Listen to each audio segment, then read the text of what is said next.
sa lahat ng mga barangays para i-orient or magkaroon ng education about federalism. Kasi nga noon, daming sumusulong ng federalism.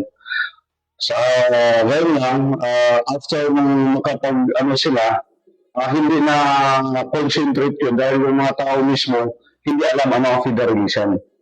So sa ngayon, bumaba kami para ipaalam na kung ang federal form of government, ito ang ating benepisyo.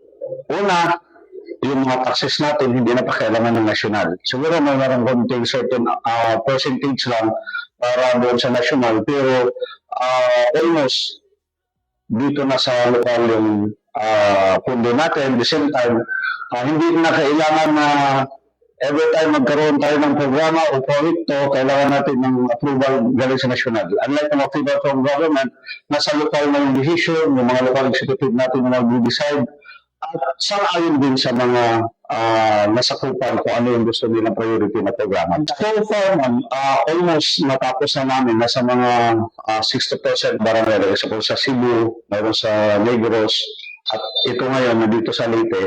So far, ma'am, basta po marinig nila kung ano po ang about sa federalism. Lahat po, ma'am, eager na po na gusto nila mag-ikot na po. So mag-iikot nyo, so sino gumagasto?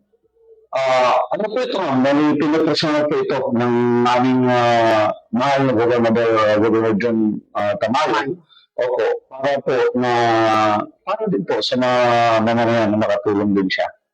Sa biliran, sir, kumusta? Ang sa biliran po ng gobernador? Sa biliran po, ma'am, nag-meet na po kami ni Governor Espina. Hindi positive naman siya. Meron kaming inikot ni Consiel Jack, no? Lahat ng mga mayor, lahat naman ay positive, no?